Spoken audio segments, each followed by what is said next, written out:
ሰላም ጤና ይስጥልን። የሰዓቱን መረጃዎች ይዘን ቀርበናል። በቅድሚያም ዋና ዋናዎቹን እናስቀድም።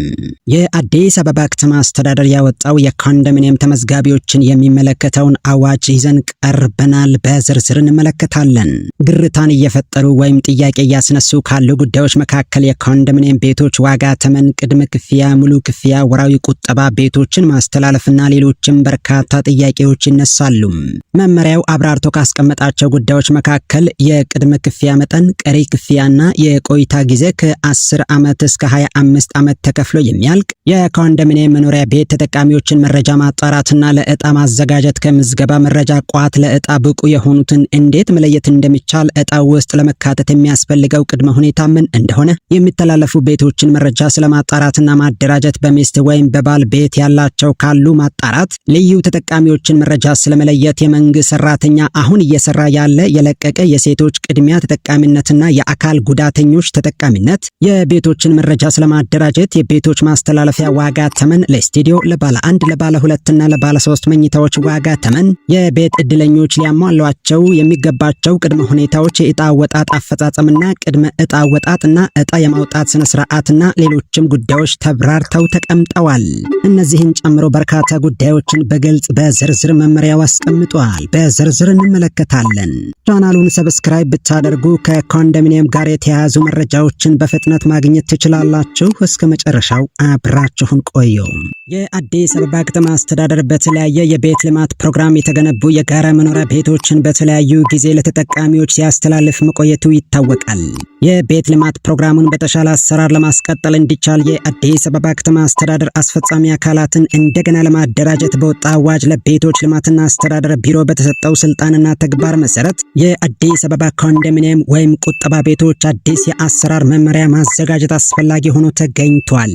በዚህም መሰረት ከዚህ ቀደም የተገነቡ ቤቶችና ወደፊትም በኮርፖሬሽኑ ተገንብተው ለተጠቃሚዎች የሚተላለፉትን ቤቶች የማስተላለፍ ስርዓትንና የቤት እድለኞች በሚቀርቡበት ጊዜ ሊያሟሏቸው የሚገባቸው ቅድመ ሁኔታዎች አስቀድሞ ለማሳወቅና ከህብረተሰቡ በቤት ማስተላለፍ ወቅት የሚነሱ ቅሬታዎችን በመፍታት ቤቶቹ የሚተላለፉበትን ስርዓት ግልጽ፣ ታማኝነትና ተጠያቂነት እንዲኖረው ማድረግ አስፈልጓል።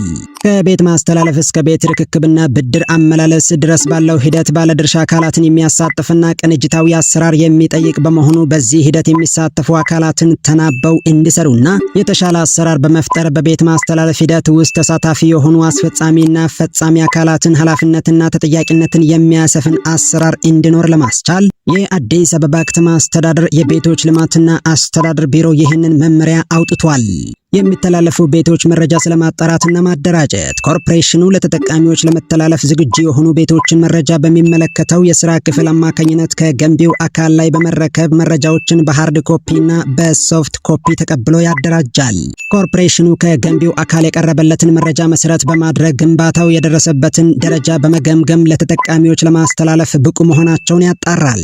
ለመተላለፍ ብቁ የሆኑ ቤቶች የሚወሰነው በቤቶቹ የአፈጻጸም ደረጃና በየዙሩ በቦርድ በሚወሰነው ውሳኔ መሰረት የማስተላለፍ ስራ ይሰራል። ዋና ዋና የመሰረተ ልማት ግንባታዎች ማለት ወደ ግንባታ ቦታ ወይም ሳይት የሚያስገባ ዋና መንገድ፣ የሳይት ወርክ ስራ፣ የኤሌክትሪክ መስመርና የቆጣሪ ገጠማ፣ የውሃና የፍሳሽ አገልግሎት አቅርቦት መኖሩንና የተሟላ መሆኑን በቅድሚያ ያጣራል። ኮርፖሬሽኑ የተገነቡት ቤቶቹ ለመተላለፍ የሚያበቃ ደረጃ ላይ አለመሆናቸውን ሲያረጋግጥ በቤቶቹ ላይ የታየው ጉድለት እንዲሟላ ያደርጋል። የቤቶችን መረጃ ስለማደራጀት ኮርፖሬሽኑ በዚህ መመሪያ መሰረት ለመተላለፍ ብቁ የሆኑ ቤቶችን ብዛት በክፍለ ከተማ፣ በሳይት፣ በብሎክ፣ በወለል፣ በስፋት፣ በመኝታ አይነትና በአገልግሎት አይነት ለይቶ መረጃዎችን ያደራጃል። በዚህ መመሪያ መሰረት የተገነቡና ለመተላለፍ ብቁ የሆኑ ቤቶችን እያንዳንዱ ብሎክና ቤት ለራሱ ልዩ መለያ ቁጥር በማይለቅ ቀለምና ቅደም ተከተል ሳይዛባ በአግባቡ እንዲሰጥ ይደረጋል። የተጣሩ የቤትና ተያያዥ ግንባታዎችንና የሳይት ፕላኑን መረጃ በሃርድ ኮፒና በሶፍት ኮፒ ያደራጃል። ኮርፖሬሽኑ ለማስተላለፍ የተረከባቸውን ቤቶች ለሚመለከታቸው ባለመብቶች ወይም ገዢዎች እስከሚተላለፉ ድረስ እንዲሁም በተለያየ ምክንያት ለተጠቃሚዎች ሳይተላለፉ የቀሩ ቤቶችን ባሉበት ሁኔታ ለሌሎች ተጠቃሚዎች እስከሚተላለፉ ድረስ የመጠበቅ ኃላፊነት አለበት። ሆኖም ኮርፖሬሽኑ ለሌሎች አካላት ውክልና በመስጠት ቤቶቹን ሊያስጠብቅ ይችላል። የቤቶች ማስተላለፊያ ዋጋ ለማስተላለፍ ዝግጁ የሆኑ የጋራ መኖሪያ ቤቶች ባሉበት ደረጃ የግንባታ ቀጥተኛና ቀጥተኛ ያልሆነ ወጪ በቲፖሎጂ በብሎክና በቤት አይነት በባለሙያ ተሰልቶ ይቀርባል። የቅድመ ክፍያ መጠን የቅድመ ክፍያ አከፋፈል ስርዓት ዝቅተኛው ቤት ገዢ ውል ከመፈረሙ በፊት የሚከፍለው ከቤቱ ጠቅላላ የመተላለፊያ ዋጋ 10/90 የቤት ልማት ፕሮግራም 10% ቅድሚያ መክፈል ይኖርበታል። ለ20/80 የቤት ልማት ፕሮግራም 20%፣ ለ40/60 የቤት ልማት ፕሮግራም 40%፣ ለ20/80 እና ለ40/60 ንግድ ቤቶች 50% ቅድመ ክፍያ የሚከፍል ሲሆን እንደ አስፈላጊነቱ ቦርዱ በሚሰጠው ውሳኔ ሊሻሻል ይችላል። የቀሪ ክፍያና የችሮታ ጊዜም የቤቱን ማስተላለፊያ ዋጋ በተከፋፈለ ተከታታይ የረጅም ጊዜ ክፍያ ለመክፈል የብድር ውል ከተዋዋለበት ቀን በኋላ በባንክ የተሰጠው የችሮታ ጊዜ ከሚያበቃበት ቀን የሚቀጥለውን የስራ ቀን መነሻ በማድረግ በሚከተለው የጊዜ ወሰን መሰረት ይከፈላል። ለ20/80 የቤት ልማት ፕሮግራም ለመኖሪያና ንግድ ቤት ለ10/90 ስቱዲዮና ለባለ 1 መኝታ እስከ 20 ዓመት፣ ለባለ 2 መኝታ ቤት እስከ 15 ዓመት፣ ለባለ 3 መኝታ ቤት እስከ 10 ዓመት፣ ለንግድ ቤቶች ደግሞ ለ5 ዓመት ይሆናል። ለ40/60 የቤት ልማት ፕሮግራም ለመኖሪያና ንግድ ቤት ለባለ 1 መኝታ 10 ዓመት፣ ለባለ 2 መኝታ እስከ 12 ዓመት፣ ለባለ 3 መኝታ እስከ 17 ዓመት፣ ለንግድ ቤት ከሆነ ደግሞ 5 ዓመት ይሆናል። የጋራ መኖሪያ ቤት የሚተላለፍበት ስርዓት በዚህ መመሪያ መሰረት ለመተላለፍ ዝግጁ ከሆኑ የጋራ መኖሪያ ቤቶች ውስጥ ለልማት ተነሺ የሚሆኑትን በመቀነስ ቀሪ መኖሪያ ቤቶች በዕጣ እንዲሁም ንግድ ቤትን በተመለከተ በግልጽ ጨረታ ብቻ የሚተላለፍ ይሆናል። የከተማ አስተዳደሩ ከንቲባ ብቻ በልዩ ሁኔታ የጋራ መኖሪያ ቤት ለተጠቃሚዎች በሽያጭ ሊፈቅድ ይችላል። እንደ አስፈላጊነቱም የጋራ መኖሪያ ንግድ ቤትን በወቅቱ የመነሻ ዋጋ እንዲተላለፍ ሊፈቅድ ይችላል። እንዲሁም ለተለያዩ መንግስታዊ ተቋማትና በማህበር ለተደራጁ ስራ አጦች የጋራ መኖሪያ ንግድ ቤትን በወቅቱ የመነሻ ዋጋ እንዲተላለፍ ቦርዱ በልዩ ሁኔታ ሊፈቅድ ይችላል። የጋራ መኖሪያ ንግድ ቤቶች በተለያየ ምክንያት በጨረታ ሳይተላለፉ የቆዩትን ኮርፖሬሽኑ በሚያቀርበው የክራይ ተመን መሰረት በቦርድ ውሳኔ በክራይ ሊቀርብ ይችላል። ይህም ሆኖ ኮርፖሬሽኑ የክራይ ተመኑን በጥናት አሻሽሎ ለቦርድ ውሳኔ ማቅረብ ይችላል። ለመተላለፍ ዝግጁ ከሆኑት ቤቶች ውስጥ ቦርዱ የከተማውን ልማት ለማፋጠን ሲባል የልማት ተነሺዎችን ቁጥር መነሻ ያደረገ የጋራ መኖሪያ ቤት በመጠባበቂያነት እንዲያዝ ውሳኔ ይሰጣል። ይሁን እንጂም የተነሺዎች ቁጥር ከመጠባበቂያ በላይ ከሆነ ቢሮ ቁጥሩን ከፍ እንዲል ማድረግ ይችላል። የኮንዶሚኒየም የቤት ልማት ፕሮግራም ለማከናወን ሲባል ከመኖሪያ ቤታቸው እንዲነሱ ለተደረጉ የልማት ተነሺዎች የምትክ ቤት አሰጣጡ በየጊዜው በሚወሰኑ የቦርድ ውሳኔዎች መሰረት ተግባራዊ ይሆናል። የመኖሪያ ቤት ተጠቃሚዎችን መረጃ ማጣራትና ለዕጣ ማዘጋጀትና ከምዝገባ መረጃ ቋት ለዕጣ ብቁ የሆኑትን ስለመለየት ቢሮ በቤት ፈላጊነት ተመዝግበው በመጠባበቅ ላይ ያሉ አመልካቾች መረጃ በየፕሮግራሙና በየመኝታ ቤት አይነት ለይቶ ያደራጃል። እንዲሁም ቢሮ የቤት ፈላጊው መረጃ ወደ ዕጣ ከመግባቱ በፊት የተሟላ መሆኑን በማረጋገጥ ብቁ የሆኑትን ለኮርፖሬሽኑ ያስረክባል። ቢሮ የቤት ፈላጊዎች በገቡት ግዴታ መሰረት የቁጠባ መጠን በኢትዮጵያ ንግድ ባንክ በትክክል ተቀማጭ ማድረጋቸውን ከዕጣ በፊት ያረጋግጣል። ኮርፖሬሽኑ ከቢሮ ዕጣ ላይ ለመሳተፍ ብቁ የሆኑትን ተመዝጋቢዎችን መረጃ በመረከብ በአግባቡ አደራጅቶ ይይዛል። መረጃዎችንም ለቀረበለት ዓላማ ብቻ ያውላል። ቢሮ የቆጣቢዎችን መረጃ ከባንክ በየጊዜው በመረከብ ወቅታዊ ያደርጋል። ልዩ ተጠቃሚዎችን መረጃ ስለመለየት ቢሮ ለሴት ተመዝጋቢዎች ቅድሚያ 30% የተጠቃሚነት መረጃ በጾታ የተደራጀና የተሟላ መሆኑን በማረጋገጥ መረጃ ይይዛል።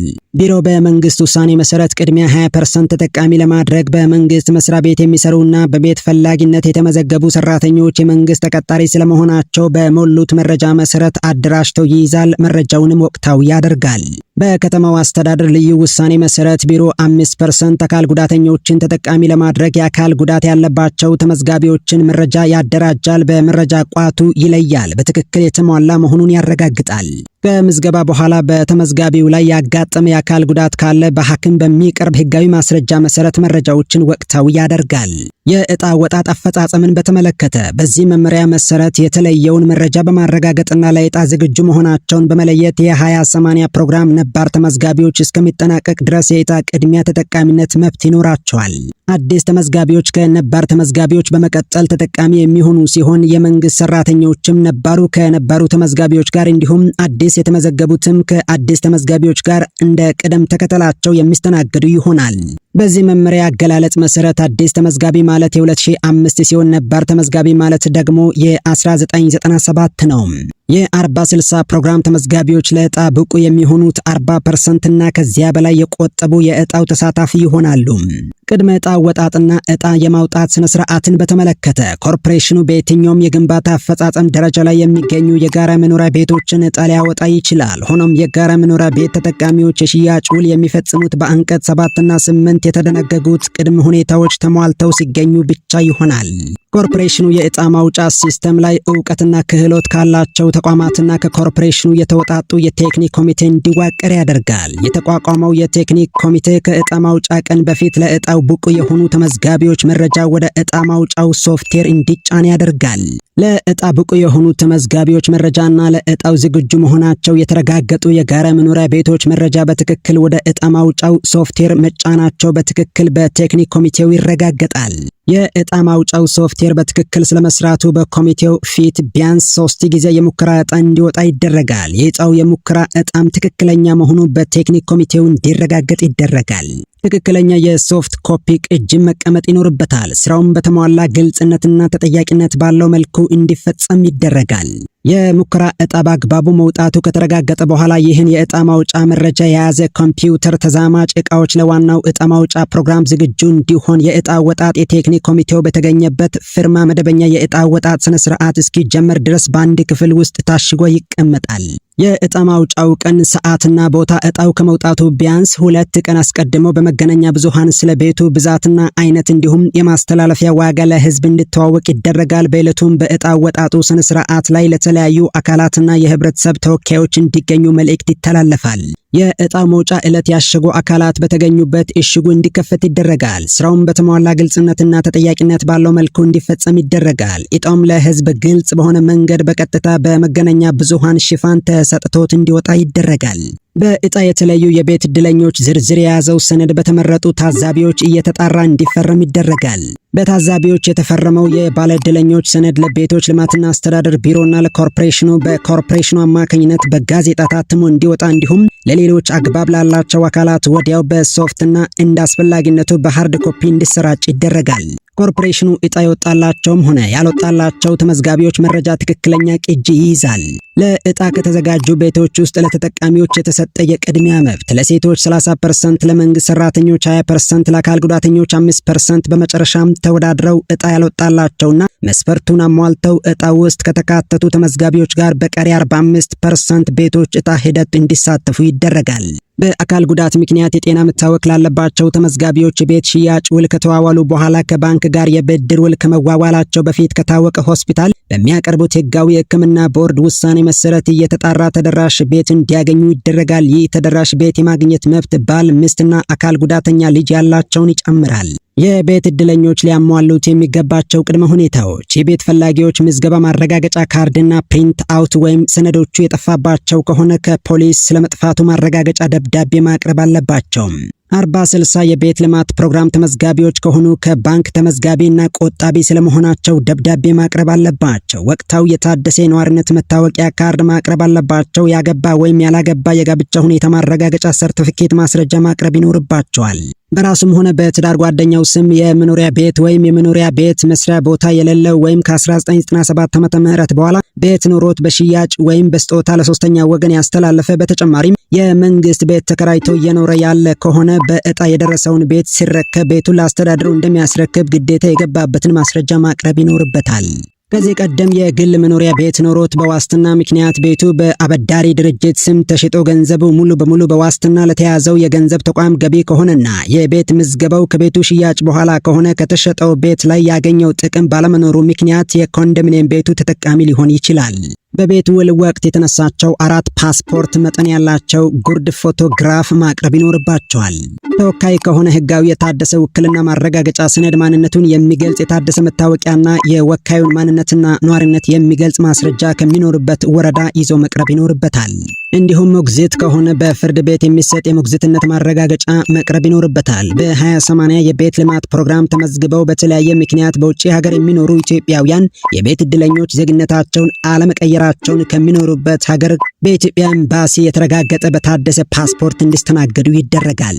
በ40/60 የቤት ልማት ፕሮግራም ተመዝግበው በውጭ ሀገር የሚኖሩ ኢትዮጵያውያን ወይም የውጭ ዜግነት ያላቸው ትውልደ ኢትዮጵያውያን በሚያቀርቡት የታደሰ ፓስፖርትና ተያያዥነት ባላቸው ማስረጃዎች መሰረት መሰረት መስተናገድ ይችላሉ። በ20/80 የቤት ልማት ፕሮግራም ምዝገባ ወቅት ባልና ሚስት በጋራ ተመዝግበው የተመዝጋቢው የትዳር አጋር ዜግነት የቀየረ ከሆነ የዕጣው ዕድለኛ እንዲስተናገድ ይደረጋል። በተጨማሪም በምዝገባ ወቅት ባልና ሚስት በጋራ ተመዝግበው ዋና ተመዝጋቢው ዜግነት የቀየረ ቢሆንም የትዳር አጋሩ ዜግነት ባይቀየር ዜግነት ባልቀየረው የትዳር ጓደኛ ስም እንዲስተናገድ ይደረጋል። ዕጣው የደረሰው የመንግስት ሰራተኛ በምዝገባው ወቅት በመንግስት ተቋም ቋሚ ሰራተኛ ሆነው ሲሰሩ የነበረ ስለመሆኑ ማስረጃ ማቅረብ ይኖርባቸዋል። ዕጣው የደረሰው በምዝገባው ወቅት የመንግስት ሰራተኛ ላልነበረና ከዛ በኋላ ወደ መንግስት ስራ የገባ የመንግስት ሰራተኛ ከሆነ መረጃን ካለበት የመንግስት መስሪያ ቤት ሰራተኛ ስለመሆኑ በሚያቀርበው ማስረጃ መሰረት እንዲስተናገድ ይደረጋል። በምዝገባ ጊዜ የመንግስት ሰራተኛ ሆነው ዕጣው በወጣላቸው ወቅት በጡረታና ከሰራዊት በክብርና በጉዳት የተሰናበቱ ሰራተኞች መሆናቸውን የሚገልጽና የተሟላ ማስረጃ ከነበሩበት ተቋም ሲያቀርቡ እንዲስተናገዱ ይደረጋል። በምዝገባ ወቅት የመንግስት ተቋም ሰራተኛ የነበሩና በመንግስት ውሳኔ ወደ መንግስት ልማት ድርጅት የተዘዋወሩ ተቋማት ሰራተኞች ከተቋሙ በሚያቀርቡት ማስረጃ መሰረት እንደማንኛውም የመንግስት ሰራተኛ እንዲስተናገዱ ይደረጋል። ዕጣ የወጣለት ተጠቃሚ ቀደም ሲል በውርስ ወይም በስጦታ በተገኘ የጋራ ንብረት ተጠቃሚ ከሆነ ንብረቱ የአንድ ሰው ስለመሆኑ የሚያሳይ ስላልሆነ የጋራ ንብረት በመሆኑ የዕጣው ተጠቃሚ መሆን ይችላል። ሆኖም የቤት ውርሱ ዕጣ የወጣለት ሰው ብቸኛ ወራሽ ከሆነ የጋራ መኖሪያ ቤት ዕጣው ተጠቃሚ መሆን አይችልም። ክቡራትና ክቡራን የዚህን መመሪያ ሌላኛውን ክፍል በቀጣይ ቪዲዮ ወደ እናንተ ስለምናደርስ ቻናሉን ሰብስክራይብ ብታደርጉ ቪዲዮ ስንለቅ በፍጥነት ይደርሷችኋል። ስለተከታተላችሁን እናመሰግናለን።